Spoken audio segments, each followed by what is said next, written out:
Programa Atividade chegando para mais uma edição nesta quarta-feira, 3 de dezembro de 2025. É o ano de 2025 dando adeus.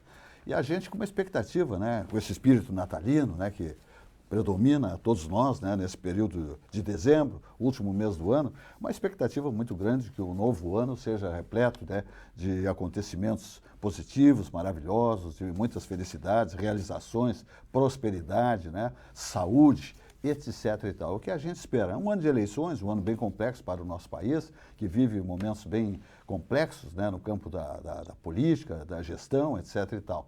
Da dificuldade financeira, né, da economia nacional. Muitos problemas enfrentam o país, né, no campo político, né, essa coisa toda. Mas, enfim, vamos tentar passar por cima disso aí tudo e ter a expectativa que o ano que está chegando aí, 2026, nos traga um ambiente muito bom de vivência com as nossas famílias, com os nossos amigos, no campo do trabalho, né, e que tudo melhore no nosso país. É um continente verde e amarelo, nós temos tudo, é um país rico, mas ele não exerce essa riqueza com muitas complicações, vamos dizer, político-partidárias, ideológicas do nosso país, né? Nós temos aí a indústria que está capengueando, a indústria do aço está indo embora, com muitas dificuldades, Grupo Gerdau, e segundo as melhores informações, o governo, né, está mandando as grandes indústrias embora, estão aterrissando aqui no Paraguai, grandes indústrias, o que é lamentável. Alguma coisa está muito errada, né, na condução da economia do país.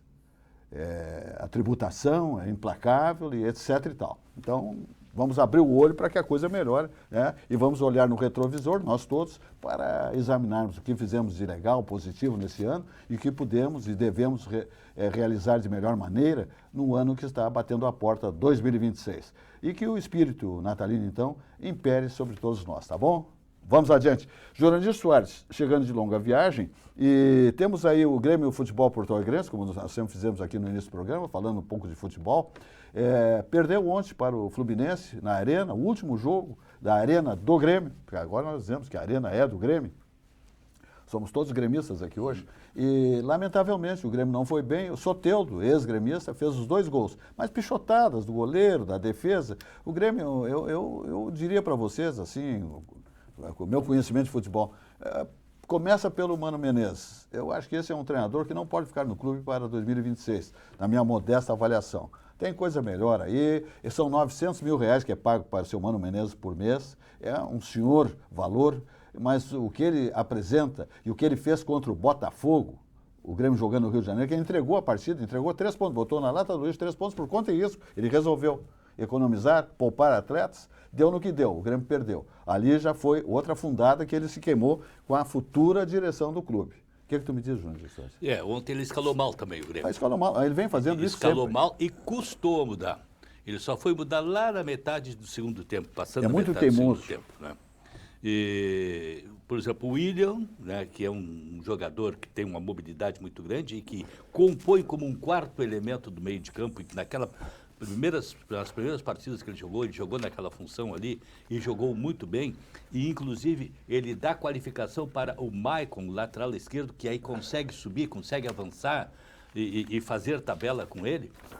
E o Mano botou o William a compor, né, um trio de meio de campo ali, jogando com 2 pontas avançados, e aquilo ali não funcionou.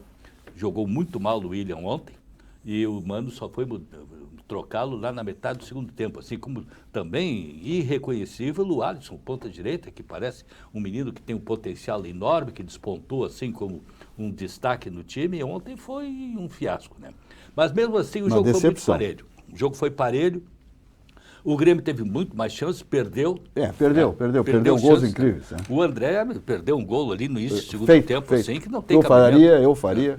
O cara limpa a jogada, tá de cara pro gol ali e chuta manda fora, né? Então, né?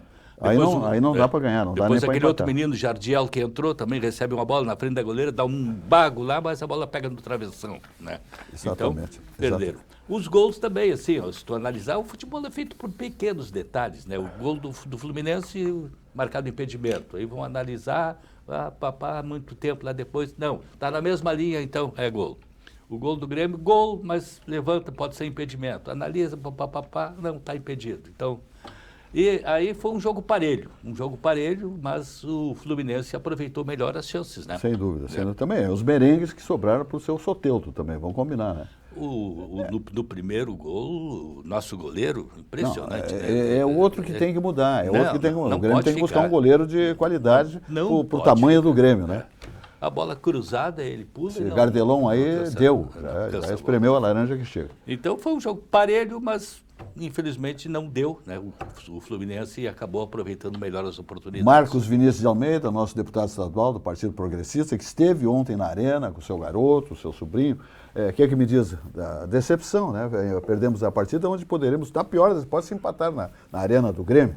Verdade, Silvio. Primeira alegria estar aqui contigo, Jandir, amigos, né, queridos, e estava horas, né, organizando para estar aqui no programa. Atividade parlamentar não é fácil, né? Não, e para quem trabalha também. Para quem trabalha, exatamente. Né? Para quem realiza alguma coisa, não né? É mole, mas é uma alegria sempre estar aqui. Silvio, eu fui no jogo ontem, né, e tive a oportunidade, por convite de um amigo que atua na CBF, ele atua na federação, ele é delegado da CBF, né, então tem aquelas possibilidades de acesso, e ele me ajudou a realizar um sonho do meu afilhado, que era entrar com o Grêmio em campo. Uma pena que a gente entrou num dia de derrota, né? Mas a entrada, a hora da entrada, estou no 0-0, tá bom? Aquilo fica na história. Fica na história. Aquilo momento, fica. As fotografias que eles vão conquistar. O meu filho já tinha tido essa oportunidade de entrar. E ele está com 8 anos. Ano que vem, com 9, já não tem mais graça. Não é a mesma coisa. E o outro pequeno está com 6. Então, os dois meninos entraram em campo com o Grêmio. E o meu entrou num jogo de domingo à tarde, né, que é um horário fantástico para jogo. Eu gosto do jogo de tarde. Mas entrar à noite, cara, com aquela arena, do jeito que eles entraram, os pais não podem chegar, né? A gente fica antes da zona mista, na chamada sala da família. Sala especial ali, para as criançadas ficam retidas. Isso, e as famílias ficam ali, os pais dos meninos, das meninas, dos dois times. As funcionárias que coordenam. E a gente acompanha pela tela a chegada deles, cara. E o meu guri chegou lá, né, assim, pai, o meu coração vai explodir. Ele entra, desligam todas as luzes na arena, né? Que espetáculo aquela escuridão. que fizeram. E aí liga aquelas luzes ao mesmo tempo que estoura foguete, cara, a gurizada entrou assim com a emoção, uma emoção, né? é um momento singular, né? Aquela coisa, né? Ele tá ali com o jogador na mão, olhando para aquilo tudo, é um astral, uma energia diferente. E como todo guri, os dois, né, foram lá, arrancaram grama da arena, enfiaram na meia para levar de recordação os tocos de grama, né? Digo, agora tu plastifica isso aí e bota junto com a foto que tu tirou. A data, tudo. Mas a alegria só não foi 100%, porque o time não chegou lá, né? E eu concordo com a tua análise, Jurandir. Eu acho que é bem isso mesmo. O Mano Menezes está demorando muito para tomar decisão. Eu estava ali. Quando botar o atleta para resolver, quando falta 10, 15 minutos. Eu estava na arena, embaixo, né, quer dizer, melhor, em cima do técnico do Fluminense.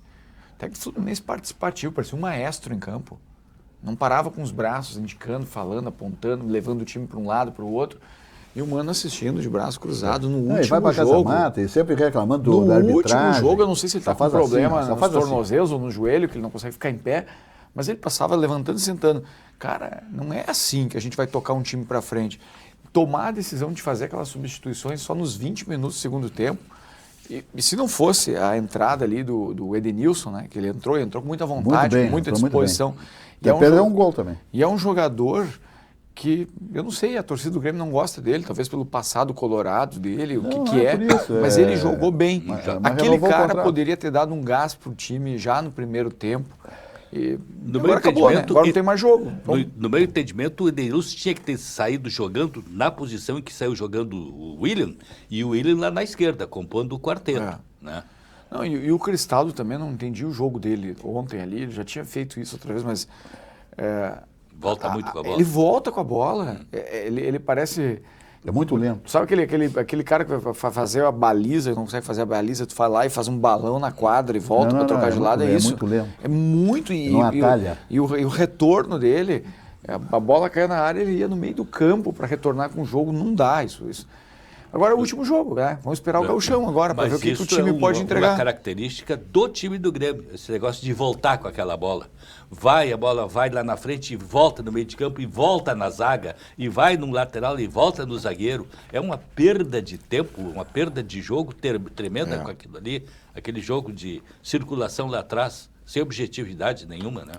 Muito bem. Vamos adiante. Olha, o Coirmão Esporte Clube Internacional está lá em Santos, na Vila Belmiro, para jogar contra o São Paulo. Uma partida complexa, com todo o estádio jogando a favor do São Paulo, torcendo para o São Paulo. E lotado, lá a Vila Belmiro é lotado. O Internacional, nesse momento, o Internacional está jogando, no momento que o nosso programa está no ar, das 20 às 21 horas, aqui na RS Play TV. Então, o Internacional já está jogando, não se sabe, né, até que daqui a pouco algum score aí. Mas, enfim, e resultados anteriores aí não favoreciam muito as pretensões, as intenções, as necessidades do Internacional. Vamos ver o que acontece aí. Se o Internacional passar pelo São Paulo, abre-se um horizonte, né, na vida do Internacional para manter-se na Série A do Campeonato Brasileiro. Mas se perder, lamentavelmente, fica bem mais complicada a sua situação nesse cenário de fim de Brasileirão. Isso, João? Sim, de fato o Internacional está aí nessa situação de sufoco, tentando sair desse sufoco. Que foi levado, inclusive, pela combinação dos resultados na última rodada, né? Que foram todos eles contra o Internacional. Ele teve um gesto bonito aí do Abelão, que tem uma ligação muito forte com o Esporte Clube Internacional, né? Que já foi campeão de várias modalidades e veio num gesto aí de estender a mão, graciosamente, participar dessas duas partidas como treinador do Inter, né? Acreditando lá e motivando, né, a equipe, o elenco colorado para essas duas partidas, para renderem o dobro do que vem rendendo a equipe em campo nesse final de Campeonato Brasileiro. Ok? Muito bem, vamos adiante. Banrisul, o banco de todos os gaúchos, dizendo que está na hora de atualizar a tua rotina. O aplicativo Banrisul chegou com tudo, moderno, fácil de usar e com tua vida financeira num só lugar. Agora ficou simples cuidar do teu dinheiro sem complicação e na palma da tua mão. Abre a conta direto pelo celular, acompanha saldo, faz transferências, paga contas e muito mais. Tudo com praticidade, segurança e agilidade. O Banrisul pensou em cada detalhe para facilitar tua vida, seja no dia a dia ou nos momentos mais importantes. E o melhor, está intuitivo, rápido e com visual novo. Baixe agora e confere como ficou, porque moderno mesmo é facilitar a vida e o Banrisul está contigo nessa evolução. Olha a mensagem do Banrisul. Rico baixou, brilhou, Rico baixou, bombou, Rico baixou, facilitou. O app atualizou, o Banri arrasou, clicou, baixou, facilitou. O app Banrisul tá mais moderno e mais fácil de usar. E tu pode acompanhar a tua vida financeira num só lugar. Baixa o app Banrisul e abre tua conta. Clicou, baixou, facilitou. Banrisul. Muito bem, adiante vamos falando aqui da Algair Incorporações. E eu falo aí do Vila Portal. Vila Portal que é um negócio incrível, né? Só a Algair para produzir isso aí. Um condomínio exclusivo ali na Vila Conceição, esse lingote de ouro da capital gaúcha, né? Exatamente ali na Tristeza. Vila Conceição com aquele cenário do Guaíba, indescritível, lindo, maravilhoso, eterno, ok? No coração da Zona Sul, 18 casas. Veja a mensagem que está mandando a Algair Incorporações desse empreendimento maravilhoso, com casas com valores civilizados, lindas, baratas, só 18 casas. Tem um prédio central que é tombado, lindo, maravilhoso, ali fica a sede do condomínio. Dá uma olhada lá nesse condomínio, tá? Porque vale a pena e os preços você vai se encantar. Vamos dizer assim, um cenário e uma produção arquitetônica ímpar para estas casas da Algair Incorporações. Dá uma olhada aí.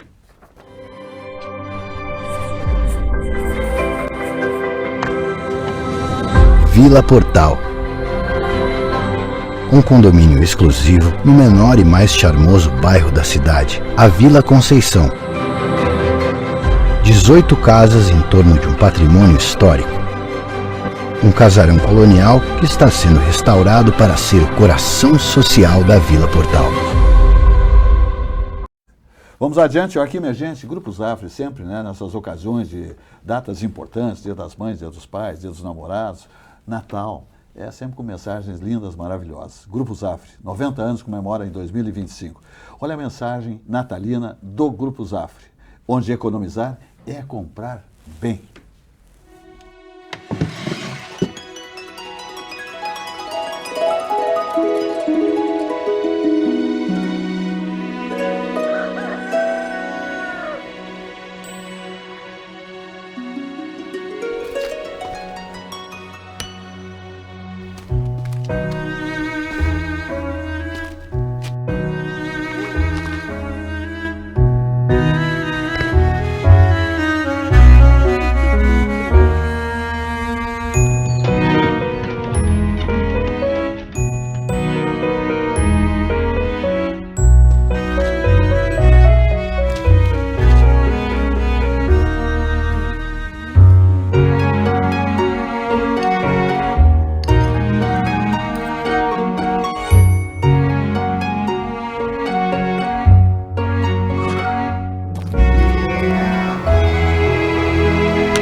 Você é um bom menino.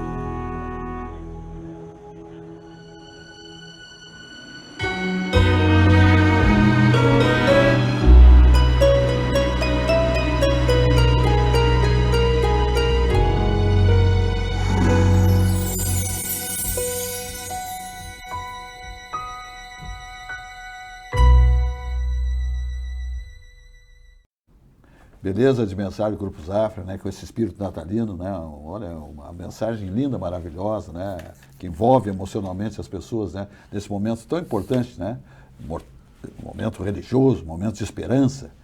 É muito bacana. O Grupo Zafra sempre dá esses presentes para a comunidade. Sucos Petri, minha gente. Sua sede pede saúde, pede melhor, pede sucos Petri, 100% natural, sem adição de águas, açúcares e conservantes. Tem o suco de laranja, suco de uva, água de coco, aí na hora do pique no lugar, ali no parcão, na academia, né? Sempre hidratando seu organismo com água de coco Petri, 100% natural. É o mais vendido, portanto, o mais consumido. Portanto, sua sede pede saúde, pede melhor, pede a bebida do ano inteiro. Sucos Petri, 100% natural. Meu amigo Márcio Vinícius de Almeida, deputado estadual do Partido Progressista, fazendo um belo trabalho na Assembleia Legislativa, contemplando a expectativa dos seus eleitores, por tudo que se sabe, e o deputado viajando muito para as bases e para as demandas, para locais importantes que o Estado passou, com intempéries, com isso, com todas as situações climáticas. O deputado é incansável né, em buscar solucionar, ajudar, resolver problemas de comunidades que passam por muitas necessidades.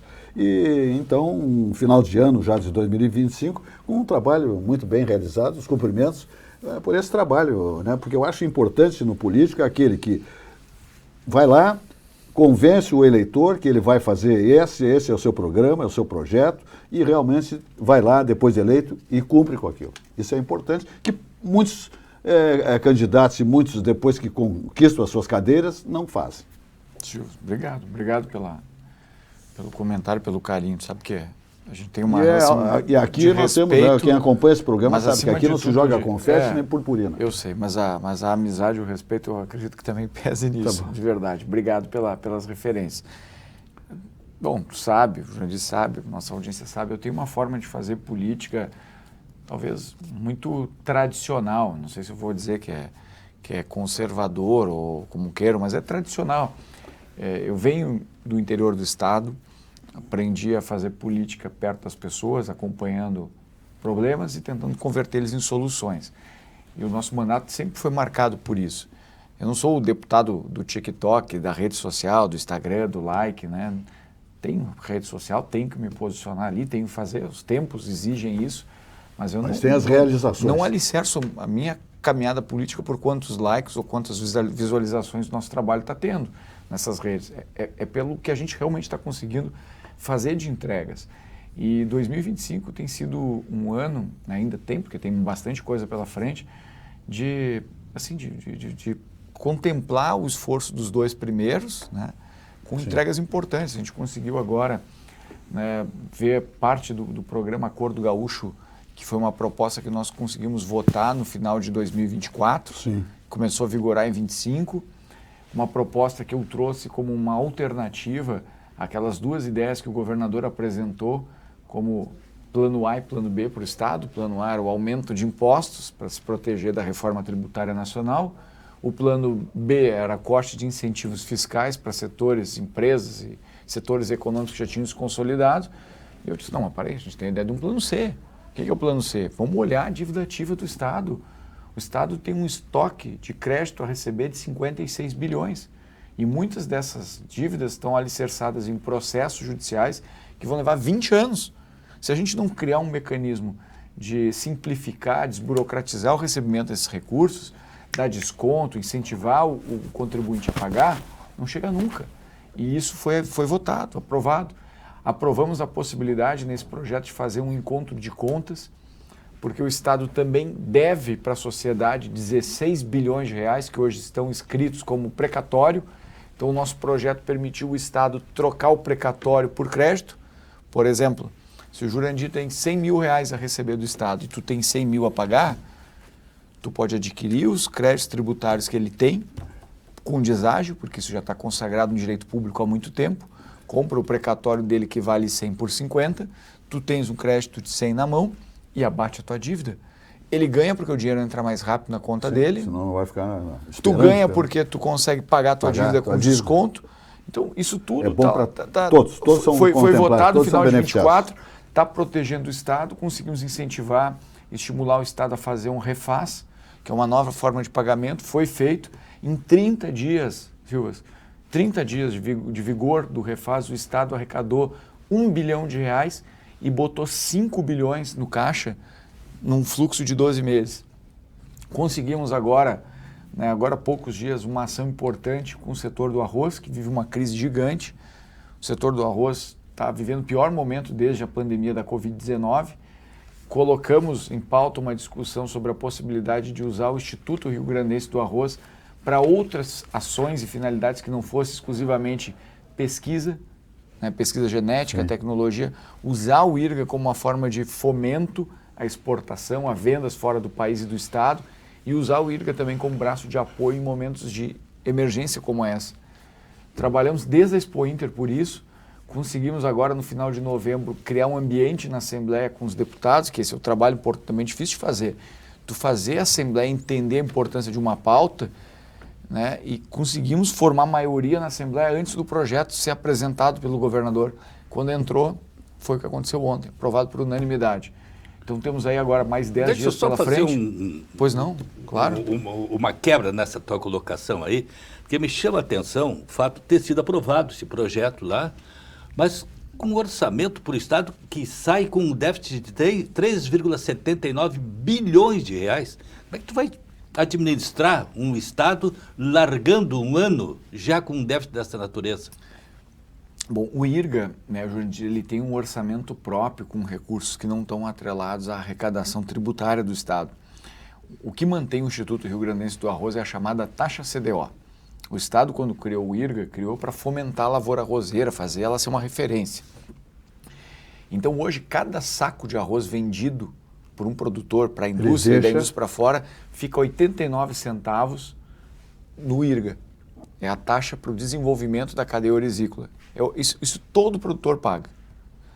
Lá de Uruguaiana, de Tapes, aqui do litoral, todos eles pagam.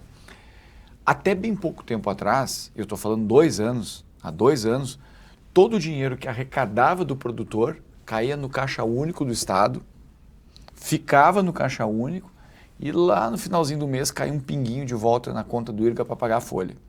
Isso parou, acabou esse problema. Hoje o dinheiro do IRGA vai direto para o seu caixa. Direto para o caixa. Deu para o IRGA em 2 anos uma condição econômica de fortalecimento. Então o IRGA hoje tem um dinheiro em caixa. O IRGA hoje existe, está existindo. Existe. E o setor do arroz está num momento de mudanças, o consumo está mudando nas pessoas, né? Está com dificuldade também o setor do arroz. As pessoas estão comendo menos arroz, menos, né? E tem mercados que estão crescendo muito, como o caso do Paraguai. A Ásia segue, consumindo muito arroz, mas ela está usando o arroz em outras aplicações, não só no arroz tradicional, da panela, essa que a gente come, né? Sim. Eles comem arroz de várias formas e o Brasil está deixando de consumir. Então, o IRGA falava em pesquisa e estímulo, a cadeia. O que nós conseguimos com o projeto é permitir que o IRGA estimule a exportação, para que a gente não fique com arroz estocado, que a gente não tenha prejuízo com isso e nos proteja, inclusive, da entrada do arroz paraguaio. Quando pergunta como é que o Estado com um déficit de 3 bi consegue fazer uma ação como essa, aí é que está a questão, a gente não está mexendo nos recursos tributários, é uma taxa que o próprio setor faz. O que o nosso projeto ali, defendido, que foi pautado pelas entidades, que elas lutaram, brigaram, conseguiram construir consenso no Estado, é que o dinheiro da lavoura arrozeira volte para a lavoura arrozeira. Que o IRGA fomente que o IRGA não sirva ao caixa único do Estado e que o Estado não sirva da lavoura, mas que o IRGA seja um braço de apoio. Então isso foi uma medida importante e eu fico muito feliz também com isso, Silvio, Jurandir, porque agora dia 11 recebi um comunicado que a FARSUL, a Federação da Agricultura, junto com a Federa Arroz, vai nos contemplar com um troféu que eles fazem todos os anos para setor empresarial, produtivo e para figuras públicas que têm tido muito atuação. É o chamado troféu Solução, que é o projeto, o troféu da FARSUL. Então, me alegra muito isso, até porque o nome do troféu é um troféu legal. Solução, porque é para isso que me motiva na política, a gente poder trazer solução. Se é para subir na tribuna só para descarregar o pau no colega, bater no outro, sair dali e o mandato... A gente tem que deixar legado na nossa vida, na nossa passagem, né? Eu tenho isso, acho que com convicção. A gente tem que estar na política, na vida, para deixar legado. Eu sou católico, né? Eu acredito na ideia de vida eterna. Sei que no momento que a gente sair desse plano, a gente vai ver a eternidade no outro momento, com os nossos, né? Eu acredito de fato nisso, não é? Né? Essa é a minha crença. Mas eu acho que a política nos permite uma coisa rara, que é a eternidade nesse mundo físico e material. Quando a gente deixa legado, daqui a 10, 20 anos, ou quem sabe daqui a 100, vai ter alguém que lembre da gente por aquilo que a gente fez. Vocês que são da comunicação, da mídia, vocês estão contando todo dia a história e se tornam peças importantes para esse contexto. E a política nos dá essa chance. Então, ser um deputado para subir, descarregar uma porrada no outro, para ficar ali 24 horas no trend topic, né, na timeline de alguém e depois desaparecer, eu não quero isso para minha vida. Mas eu quero ter a paz de poder ir no mercado, fazer minhas compras. Mas eu fico na espera de como administrar esses 3,9 bilhões negativos. Vai ser uma pedreira, Júnior. Olha, o próximo governador do Vai estado... ter que estar pedindo empréstimo para cobrir isso aí? O próximo governador do estado vai passar muita dificuldade. A não ser que corte muitas outras despesas. Mas o Eduardo Leite passaria por isso. Mas já está previsto no orçamento. O Eduardo Leite passaria por isso, como o Sartori passou. Ele teve... E o Sartori ficou naquela de não pagar os professores, os funcionários. O Eduardo, o pessoal disse que ele acho teve que a sorte Leite da é meio pandemia, milagroso né? no campo financeiro. Eu acho ele milagroso no campo financeiro. Ele teve Ontem eu estive no Palácio, esse projeto da saúde, o SUS aí, é um negócio que... Ele ontem distribuiu dinheiro lá. As pessoas vindo dizer que a oftalmologia, que eu estou enxergando, que eu estou isso, estou aquilo, as pessoas que têm problema de articulações, de mobilidade, todos indo lá com seus prefeitos e tal, dizendo que estão felizes da vida. E o governador lá, com a secretária, mostrando e distribuindo valores para cada intensidade do município, né? De acordo com a sua população, enfim, a sua intensidade, sua dimensão. No município vai o valor. Claro. Mas a maior parte do déficit, é importante dizer, o déficit ainda é previdenciário. Esse é o nosso grande desafio, né? É a condição que o Estado vivia também pouco tempo atrás, que a folha de inativos custava mais do que a folha de ativos. Então, esse processo está diminuindo agora. Aí não é porque está morrendo os aposentados, não é por isso. É porque está tendo realmente agora uma participação, uma contribuição. Todo mundo está pagando. Meu pai é professor do Estado aposentado. Ele nunca pagou um dia de previdência enquanto era professor. Não pagava o plano de saúde. No governo Brito ele começou a pagar o plano de saúde. Agora no governo Sartori ele começou a pagar, depois de aposentado, a própria previdência. Acabou as incorporações de FGs, né? Acabou alguns outros benefícios, vantagens. Então, isso é um processo de médio e longo prazo.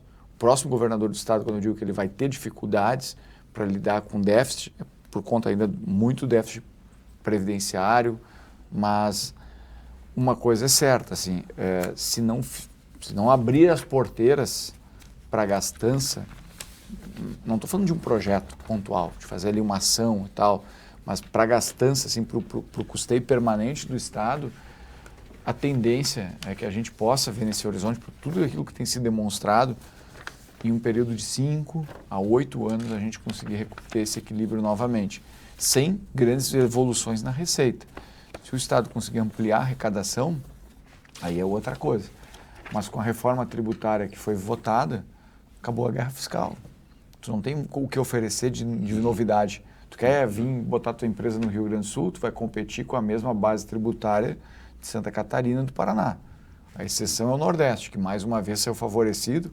A indústria automotiva tem um oásis para a produção de carro elétrico lá. A região amazônica continua ainda com os benefícios da Zona Franca, né? Toda a região amazônica ali, Roraima, tem incentivos fiscais equivalentes ao da Zona Franca de Manaus. Então é isso, guerra fiscal acabou entre os estados do Sul, Sudeste e parte do Centro-Oeste. Mas é difícil, cara, fazer a gente chegar, ter uma ampliação de arrecadação se não for um investimento alto em infraestrutura, em saúde, como esse caso, que mostra que o Rio Grande do Sul é um lugar melhor para se viver, vai ser muito difícil nós estimular a atração de investimentos aqui. Novos funcionários entram por concurso público ou como funcionários CLT? Eles são concursados e que eu tenho a informação, eles são estatutários. Estatutários. Estatutários. Então aí é por conta do Estado há mesmo. uma parte que era seletista, mas eles são estatutários da autarquia. Então eles são servidores da autarquia IRGA e contribuem por previdência. Quando se aposentam, ficam na previdência do Estado.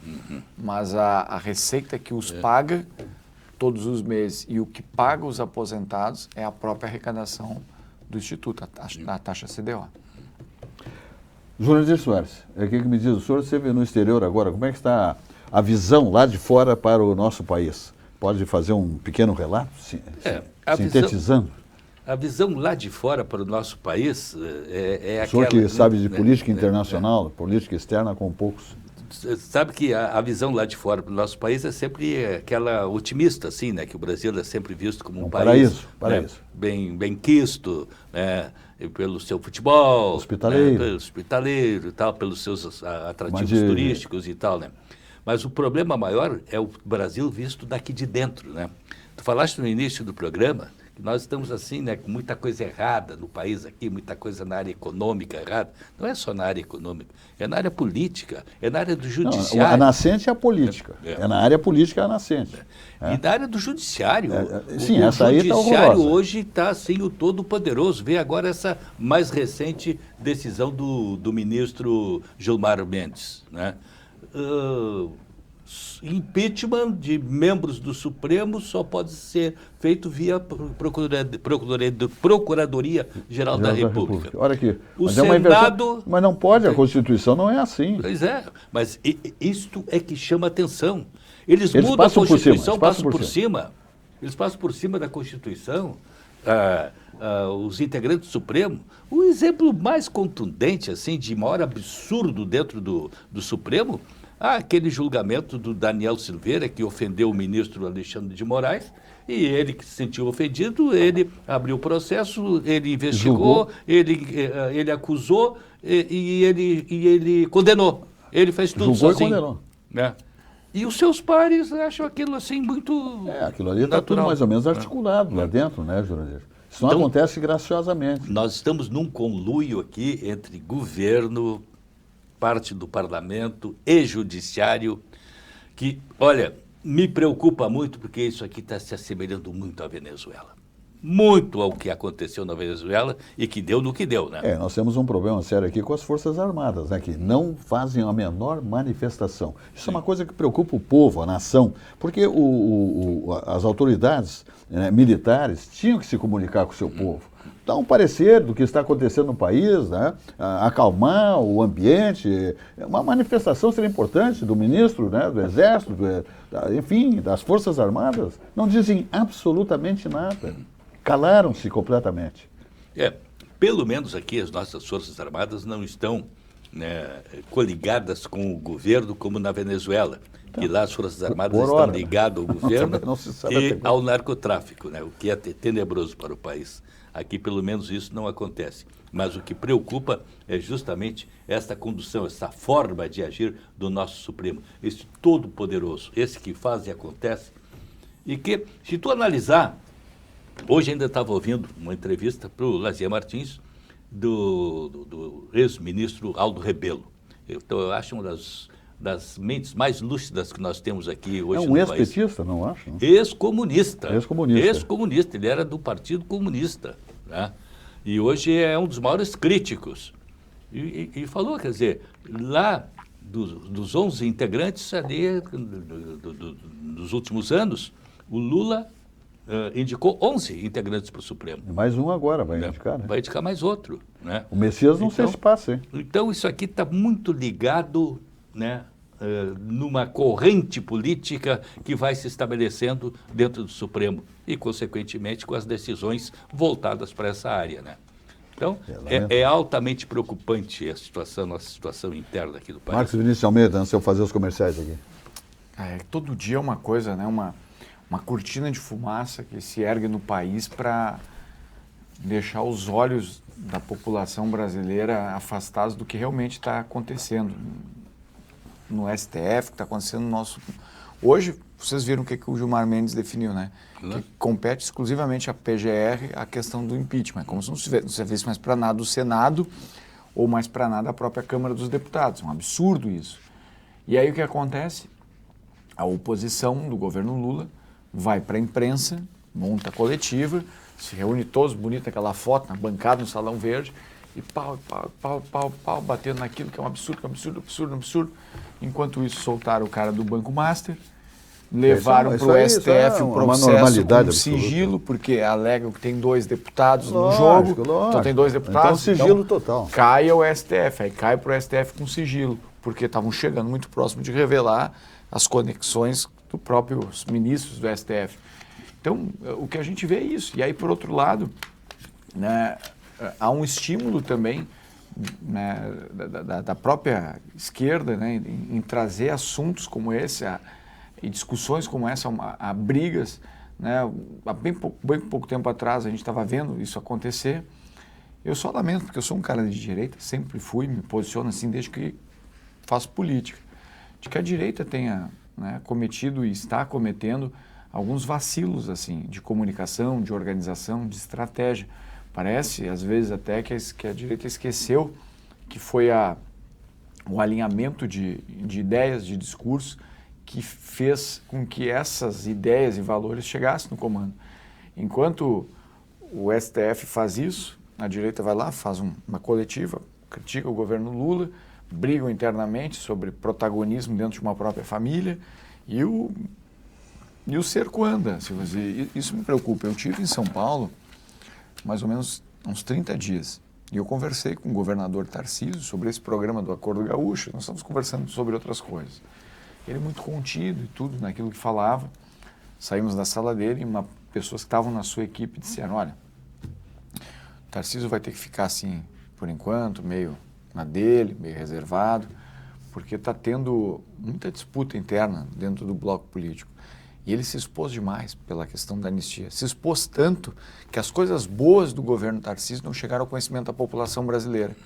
Só falaram da Cracolândia, porque tentaram difamar ainda o trabalho dele. Mas tem tanta coisa boa feita em São Paulo que, pelo fato de ter embarcado exclusivamente na ideia da anistia, não se conseguiu, né, mostrar o que o governo de um cara capaz pôde fazer. E as pautas boas de direita, como liberdade econômica, defesa da propriedade privada, livre iniciativa, privatização, concessão, tantas coisas que poderiam ser tratadas, ficaram de fora. A anistia se tornou o único assunto em debate. E isso, né, as pessoas sabem na rua que há exagero do STF, que os caras estão fazendo mais do que deveriam em termos de penalização, mas a população entende que os caras no dia 8 também têm que pagar alguma coisa pelos seus erros. Não aquilo tudo que está lá, a dosimetria deveria ser calibrada. Então, isso é um ponto. E sabe o que me preocupa? São os boatos que a gente está ouvindo de bastidor aí. O Lula tem 2 indultos pela frente que ele pode fazer. Ele tem um indulto natalino e tem um indulto de Páscoa. E os boatos que correm no meio político é que o Lula poderia dar o indulto de Natal para os presos do dia 8.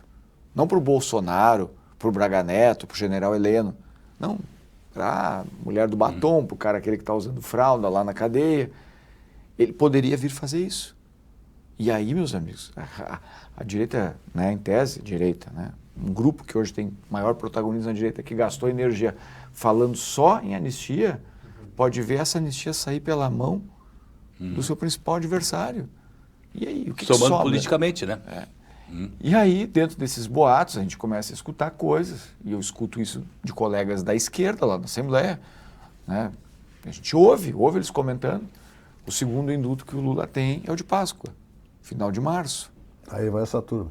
Aí o que se alega é que pode, quem sabe, até anistiar os outros, o núcleo político, o que eles chamam lá eles chamam, né, o núcleo... Núcleo duro? Não, núcleo duro, tem um outro número que eles chamaram lá, né, que está em processo. E aí, sabe o que acontece? Pode acontecer, os caras botarem de volta na rua o Bolsonaro, fragilizado, Está com a como saúde ex-presidiário, fragilizado de saúde, mas jogar ele de volta na rua e praticamente se tornar a única pessoa incapaz de concorrer à eleição de novo. Só que contra um Lula empoderado, com a caneta na mão. Então, é isso, cara. Se torna imbatível. A esquerda está pensando claramente, peça por peça, como é que eles desarmam o discurso daqui e como é que eles vão botar na urna de volta o principal, porque o Lula quer enfrentar o Bolsonaro. E quer enfrentar o Bolsonaro do jeito que ele está hoje. Ele não quer enfrentar o Bolsonaro de 18 e nem o Bolsonaro de 22. Sim, liquidado. Então, tudo isso está aí. Fragilizado totalmente. Eu E vejo o com muita Tarcísio, que seria preocupação. o grande nome para a direita, ele está agindo com lucidez, porque ele tem uma reeleição garantida em São Paulo. E aí deixa essa reeleição garantida para concorrer com o Lula, com todos esses aspectos que o Lula vai ter a seu favor, vai ser muito difícil para ele. Só um adendo também, que é importante. A gente fala tanto disso, mas não podemos esquecer. Perder o governo de São Paulo, correr o risco de perder o governo de São Paulo é muito, muito grave. Mas acho que ele não corre esse Perder o risco. Sergipe, perder Roraima, perder perder o São Paulo, Amapá, não, aí é uma coisa. é uma guerra. Agora, para o país, perder o governo de São Paulo significa perder o motor econômico do Sim, país. mas ali ele está garantido E nessa perder- reeleição. Se ele for a reeleição. Sim. Se sim. não for ele a reeleição, Mas por isso que ele não ali vai... é o grande problema. Por isso que ele não quer concorrer à presidência, porque ele tem a reeleição garantida para São Paulo e depois, na outra eleição, ele concorre à presidência sem o Lula para Sem o Lula. ser o adversário dele. Exatamente. Aí ele corre de cola Cola erguida. É. Aí é imbatível praticamente. Vamos adiante falando do Sicredi, tá, minha gente? Sicredi, olha só, na Sicredi Origens, investir é mais do que aplicar, é crescer com segurança, propósito e orientação personalizada. Aqui você encontra opções de renda fixa, previdência, fundos e renda variável, com atendimento próximo e especializado. Invista com quem entende seus objetivos e caminha junto com você em cada conquista. A vida é feita de fases, seus investimentos também. Na Sicredi Origens, você sempre tem com quem contar. É lá onde também daqui a pouco vai cair, né, lá os seus dividendos, onde você é sócio do Sicredi, tá bom? Olha a mensagem. Investir com Sicredi é ter planejamento financeiro para a vida inteira. É ter um portfólio de produtos com diversas oportunidades para cada momento. É ter a segurança que precisa para ver seus investimentos evoluírem com você. É ter sempre um especialista próximo que entende cada um dos seus objetivos. Investir com Sicredi ao longo da vida é ter com quem contar. Vamos adiante aqui, olha aqui, minha gente. Chegando aí Natal, faça aí a sua adega, né, bombar, porque olha aqui, outra coisa, abre o olho com preços lá no assoalho em vinhos, espumantes, champanhes, etc e tal. Contrabando tem a Bangu por aí, tá bom? Tá entrando pelas nossas fronteiras e eles ficam, o pior, esse produto que não se sabe a referência, né, a origem, ele é mal armazenado, ele fica em barracas que tem oscilações de temperatura de 40, 50, 60 graus. Ou seja, o produto fica danificado, fica deteriorado, perde a sua qualidade. Então não compra em função do barato. Barato, quem pode vender é vinhos do mundo que tem certificado de importação, tá bom? Olha aqui, ó. Então até o dia 6 de dezembro, agora 6, hoje é 3, então até o fim da semana, toda a importação exclusiva da Vinhos do Mundo está com 50% de desconto ou mais. Então te manda e vamos refazer a adega, vem aí Natal, Ano Novo, férias, praia, serra, etc e tal, tá bom? O que temos mais aqui, ó? Isso aí, então, não te atira em negócio aí de contrabando, tá? Se a oferta é lá no assoalho, abre o teu olho, tá? Você não vai pagar aí, vai fazer o casamento da filha aí, vai dar vinagre pro pessoal na festa. Chegou a hora de escolher o espumante ideal para o seu Réveillon. Olha só, estou falando de Vinhos do Mundo, tá? Na Vinhos do Mundo, você encontra os melhores champanhes e espumantes nacionais e importados para começar 2026 em grande estilo. Passe em uma de nossas lojas. Avenida Getúlio Vargas, 1135, Alameda Lípio César 203, Avenida Cristóvão Colombo 1493. Aprecie com moderação. Se beber, não dirija. Venda vedada para menores de 18 anos, tá bom? Então, todos os cartões de crédito muito bem-vindos. Se a compra é um pouquinho pesada, Vinhos do Mundo leva até o seu domicílio, a sua empresa, corporativo, e não cobra nada. É parceladinho, todas as bandeiras de cartões de crédito, tá bom? Então é Vinhos do Mundo para refazer, restabelecer a sua adega para final de ano e férias, tá? Natal, Ano Novo e férias. Vinhos do Mundo Importadora, o melhor importador de vinhos do Brasil. Distribuição em São Paulo e também em Salvador, Bahia. De Paolo, eu falo de Paulo Jeremias, esse visionário, que é o presidente do grupo de Paolo de Galetos, tá bom? Visite toda a rede de Galetos de Paolo, né?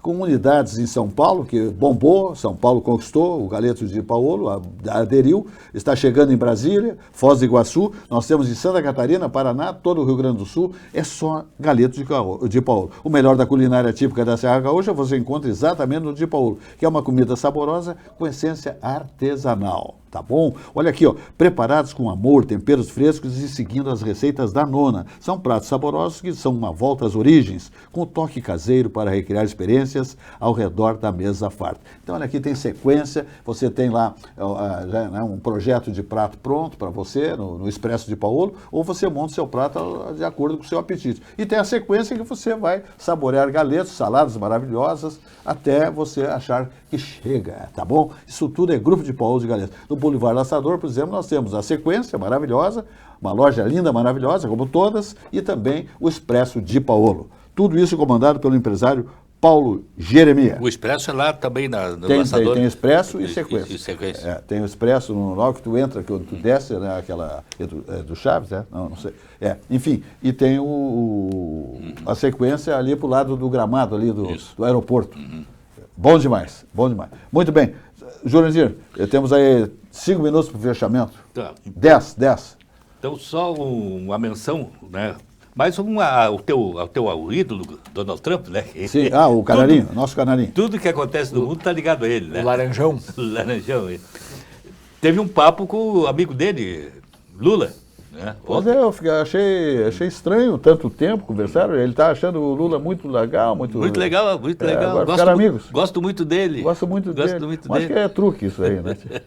Ele é um Givaldino, né?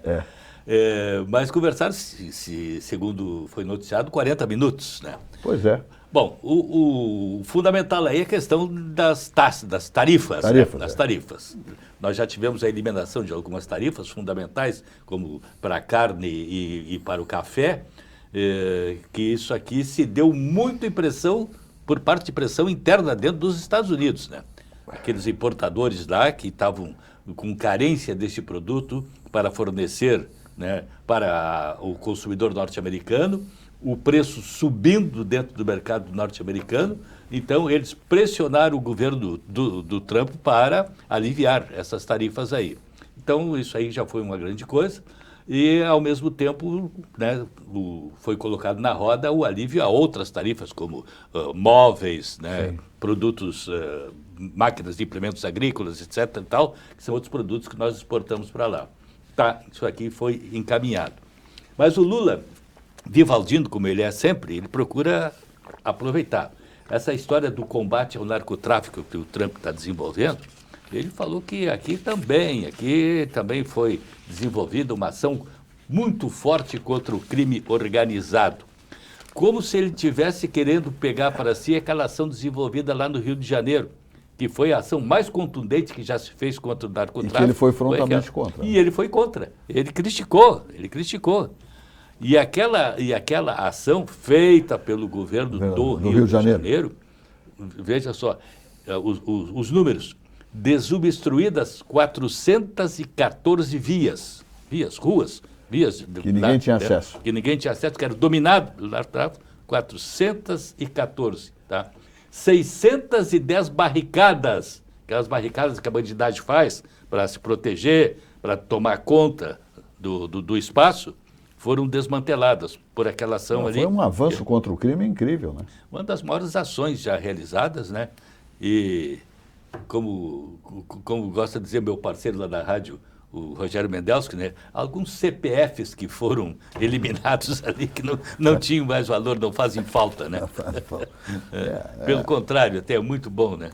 Mas foi uma ação da autoridade do governo carioca. Sim. Foi legal, absolutamente legal, que foi rechaçada pelo próprio Supremo pelo ministro Alexandre de Moraes, que pede explicações. Né? Pede explicações. Pede né? explicações. Marcos Vinícius de Almeida, vamos nos encaminhando para o fechamento do programa Atividades, se encaminha também para os seus 33 anos em janeiro. Né? Parabéns. Que beleza, hein? Parabéns. Caixão, né? O senhor que eu diga, né? Estamos juntos nessa aí, tempo.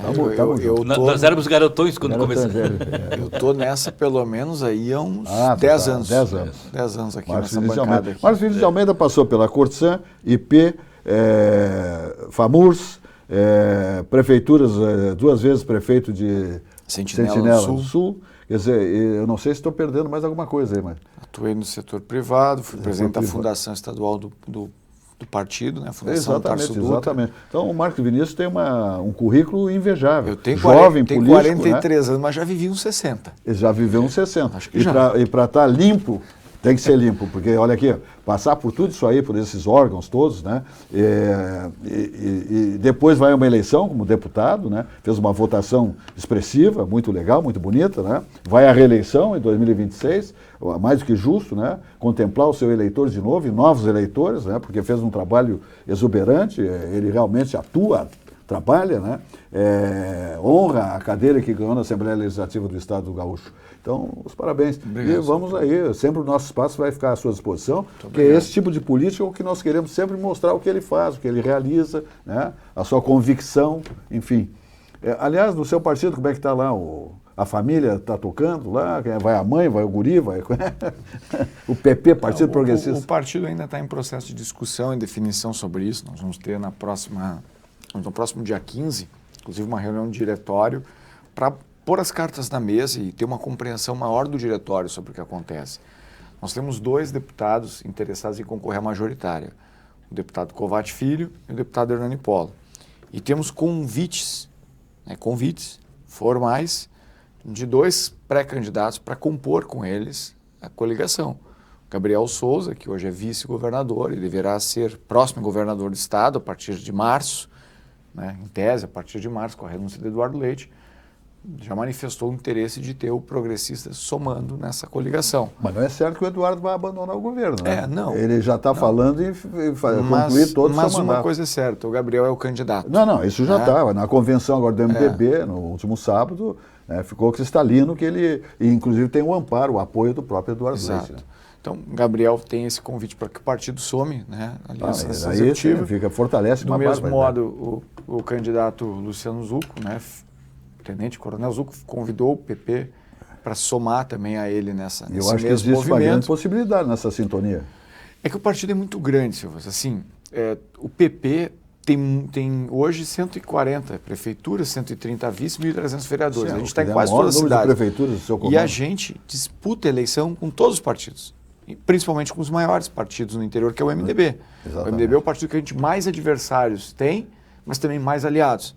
Exatamente. O PL tem adversários com o PL, tem, né? Mas às vezes os adversários é sobre o protagonismo da direita, que é um mais direita do que o outro, infelizmente acontece isso em alguns lugares, e tem outras disputas, é muito difícil um partido tomar lado, né, estando aqui ou ali, sem que haja uma fissura na sua base.